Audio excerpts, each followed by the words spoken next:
Hi guys! Welcome and welcome back to my YouTube channel. And yan, I have this another Tula at Tugma video. And this time, gusto ko lang mag-share ng konting background about dito sa tula na to na isinulat ko.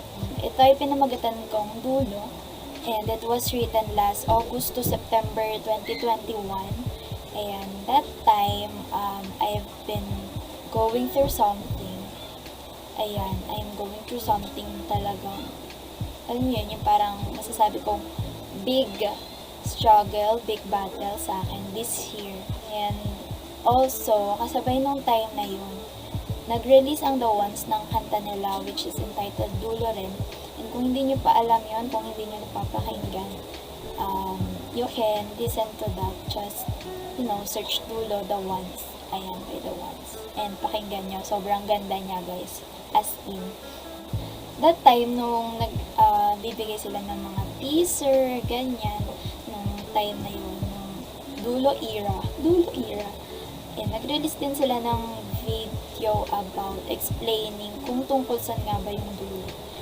And pinanood ko yun. Kasi nga, parang nakaka-relate ako. And gusto ko rin malaman kung paano sila nag-come up doon, ganyan.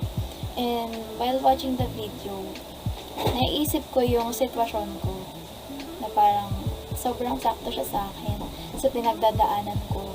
And sobrang na-inspire ako nung kantang yun. Kaya natuloy ko yung piece na to na, ayun nga, entitled Dulo rin.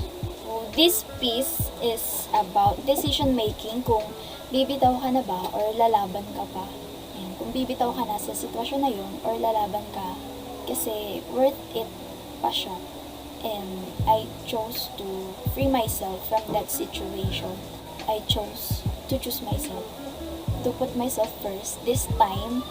And sobrang nakaka-proud kasi alam ko hindi nyo alam kung ano man yung naranasan ko, kung ano yung tinutukoy ko. Pero alam nyo yung parang for the past years, naging harsh ka sa sarili mo na mas inuunang yung ibang tao. Hanggang sa dumating na yung time na hindi mo na mamalayan na napapabayaan mo na pala yung sarili mo. And this year, for the very first time, I guess, napili kong piliin yung sarili ko. And for me, nakaka-proud siya kasi, alam mo yun, sobrang hirap niya. Mahirap mahalin ang sarili. Kaya sobrang hirap niyang pag-isipan, sobrang hirap mag-decision, ganyan. Pero I chose what's better. Mas pinili ko kung ano yung better, kung ano yung tama para sa sarili ko. And ayan, gusto ko lang i-share sa inyo itong piece na to. And sana, kung meron mang tao na nakaka-relate sa akin ng same situation sa akin, is makatulong itong piece na to.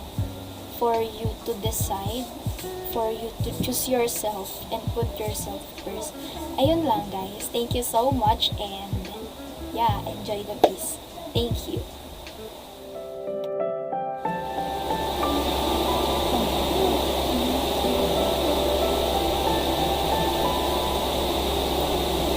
Kasalanan nga ba ang bumitaw?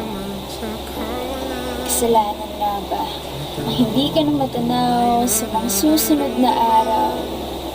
Hindi ko naman gusto na dumating ako sa puntong natauhan na ako. Tinatanong ang sarili ko, dapat ko bang ipaglaban to? Hindi ko naman kasalanan ang matauhan sa katotohanan. Hindi rin naman ako ang nakita mong kasama hanggang katapusan. Lumaban ako. Sumugal naman ako. Sumuko at nanatili sa tabi mo. Kahit alam kong hindi ka sigurado. Kahit alam kong hindi ako ang panghabang buhay na gusto mo.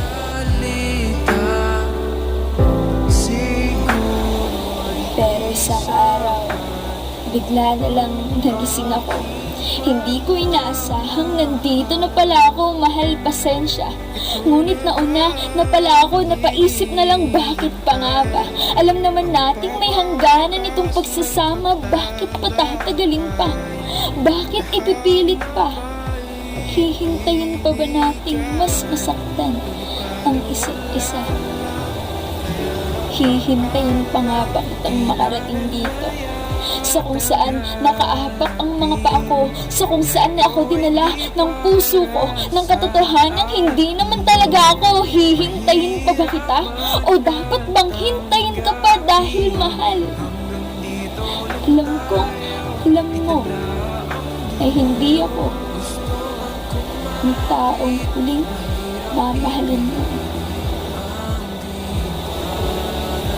Ayaw ko namang manatili sa pagmamahal na hindi ako ang pinipili. Ayaw kong manatili sa pagmamahal na paulit-ulit sa aking isasampal na bibitawan ka rin yan. Hindi kayo magtatagal kaya't sabihin mo sa akin, mahal.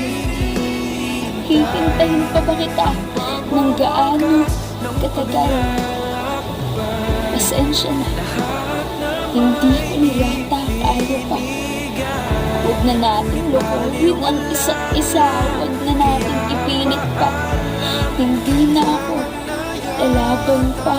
Huwag na natin patagalin pa. Kung bibitaw ka lang rin pag nagkataong natauhan ka na, mahal, pasensya ka na. Ngunit mauuna na ako. Mas pipiliin ang sarili ko, ang paglaya at ang pagsuko. Uunahin ng sarili, paglaya at pagsuko.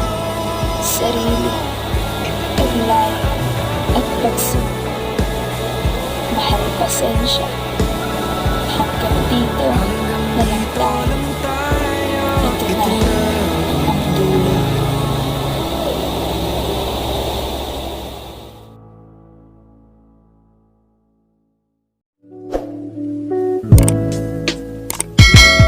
Thank you.